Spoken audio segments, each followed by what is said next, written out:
তুমি একটা কাজ করো না, তুমি বলো কাজের সূত্রে আমি বাইরে গিয়েছি। কাজের সূত্রে আমি বাইরে গিয়েছি।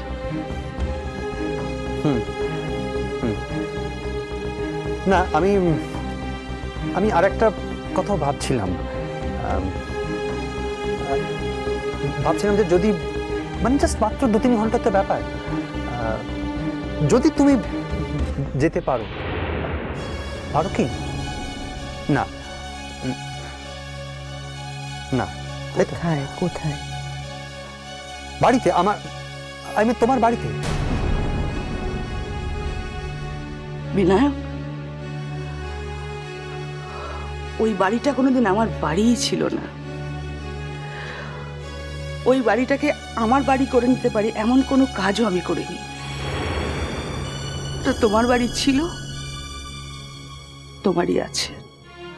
আচ্ছা বেশ, তাই হলো, আমারই বাড়ি। তুমি বলো না, তুমি যাবে? মাত্র তো 3-4 ঘন্টার ব্যাপার, জাস্ট 3-4 ঘন্টা।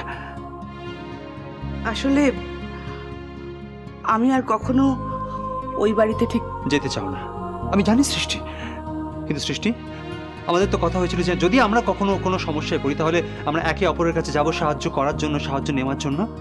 কথা হয়েছিল আমাদের, হয়েছিল তো? কখন যেতে হবে? 6টা, সন্ধ্যে 6টা। কতক্ষণ থাকতে হবে? 10টা, না ম্যাক্সিমাম 10টা, ম্যাক্সিমাম। তারপর আমি নিজে গাড়ি করে তোমাকে হস্টেলে পৌঁছে দিয়ে আসবো। না, পৌঁছে দেওয়ার দরকার নেই, আমি একাই চলে আসতে পারবো। আচ্ছা ঠিক আছে, তাই হবে, তুমি একাই এসো। কিন্তু তাহলে তুমি কথা দিচ্ছ তুমি আসবে? হ্যাঁ।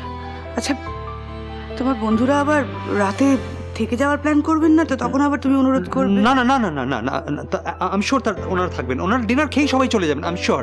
তুমি ওসব নিয়ে একদম ভেবো না। তো আমি আসবো।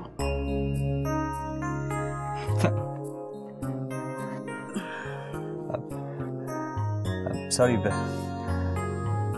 থ্যাংক ইউ সৃষ্টি, থ্যাংক ইউ। তুমি আজকে আমার কত বড় উপকার করলে তুমি জানো না। আমি রিয়েলি গ্রেটফুল, থ্যাংক ইউ।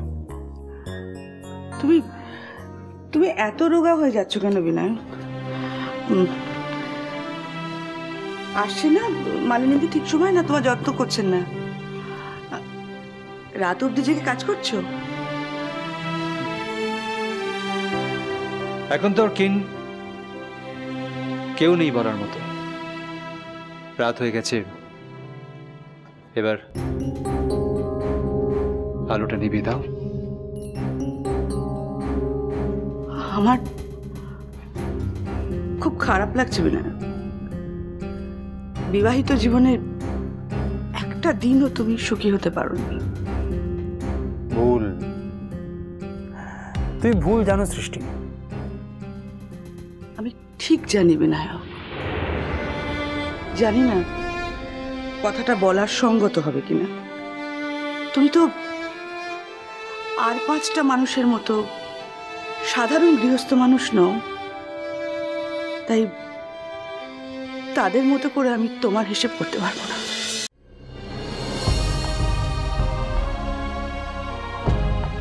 কি বলছো ঠিক? বলছিলাম তোমার মতো মানুষ তো ঠিক একা থাকতে পারে না। তোমার একটু যত্ন দরকার, কেউ একটু দেখবে। তাই?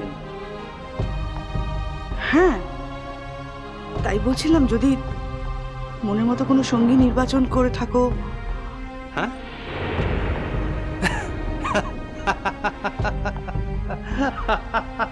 বিনায়ক, আমি হাসি পাওয়ার মতো কিছু বলিনি, কিন্তু বাড়িটাকে তো বাড়ি লাগতে হবে। বাড়ি ফিরে একা একা মুখ বুঝে। সৃষ্টি, তুমি এখনো সেই আগের মতোই ছেলে মানুষ রয়ে গেছো না? মাঝে মাঝে এমন একটা কথা বলো। তোমার একা লাগে না?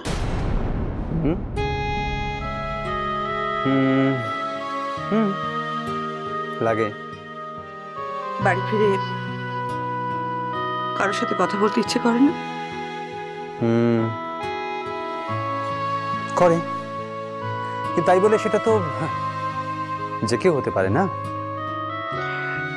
তাই তো বলছিলাম, যদি মনের মতো কাউকে খুঁজে। না না, আমার খোঁজা অনেকদিন আগে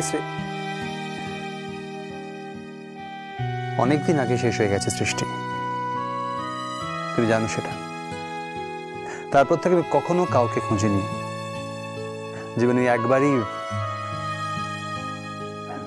কিন্তু কোনো কিন্তু নয়, এর মধ্যে কিন্তুর কোনো জায়গাই নেই সৃষ্টি। তাছাড়া আমি যতক্ষণ বাড়িতে থাকি তাতে পড়াশোনা ছাড়া আমি বেশিরভাগ সময়টা তোমার সাথেই কাটাই। আমার সাথে? হ্যাঁ,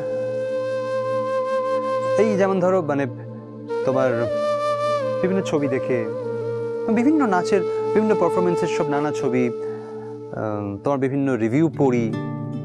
তুমি জানো তোমার সমস্ত রিভিউগুলো বের করে আমি একটা সুন্দর করে ফাইল বানিয়েছি। তোমার বিভিন্ন মেমেন্টো, নানা পুরস্কার যা তুমি পেয়েছো সেগুলো সব ভালো করে মুছে পরিষ্কার করে সুন্দর করে সাজিয়ে।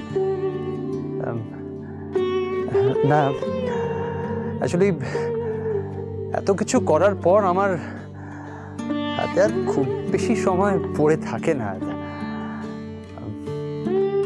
এনিওয়ে, আমি তোমার আর দেরি করাবো না, তাহলে ওই কথাই রইল। কাল 6টার মধ্যে চলে আসবো আমি, চিন্তা করো না। বন্ধুদের সামনে তোমার লস অফ ফেস হবে না, সে দায়িত্ব আমার। কাল তোমার জন্মদিন সৃষ্টি। এতদিন, এত বছর তোমার জন্মদিন তোমার অসংখ্য ভক্ত, বন্ধু বান্ধব, ছাত্রছাত্রীরা সেলিব্রেট করত। আমি তার মধ্যে ঢুকিনি কখনো। এই প্রথম আমি নিজে তোমার জন্মদিন সেলিব্রেট করব। এই জন্মদিন হবে তোমার জীবনের অন্যান্য সব জন্মদিনের থেকে আলাদা, কারণ এখন তোমার নতুন জন্ম হয়েছে সৃষ্টি। এই সৃষ্টির জন্মদিনে তাকে আমি নিজে বরণ করব, আর কেউ না, কেউ না।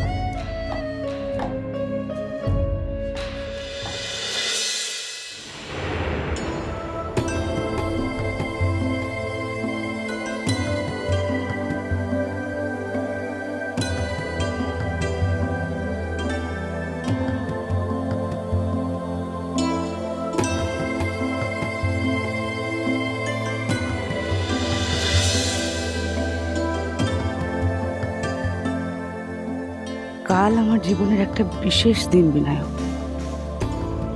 কাল আমার জন্মদিন। এতদিন এই দিনকে ঘিরে কত উৎসব, কত অনুষ্ঠান। এবারে একটা সম্পূর্ণ অন্য জন্মদিন কাটাবো আমি বিনায়ক। তোমার কাজে লাগতে পারবো কাল। ভাগ্যিস আমার জন্মদিনের কথা তোমার মনে নেই। তা না হলে তার মতো বিড়ম্বনা আমার আর কিচ্ছু হতো না, কিচ্ছু না।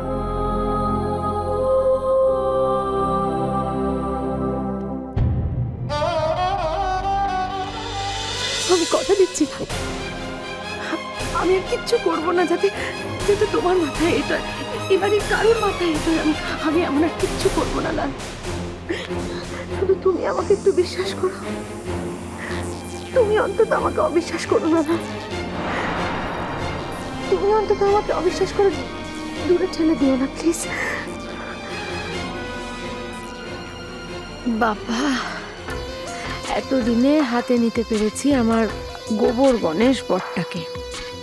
এখন কিছুদিন খুব সাবধানে পা ফেলতে হবে, কোনো বেচাল করা যাবে না, আর করলেও খুব বুঝে শুনে।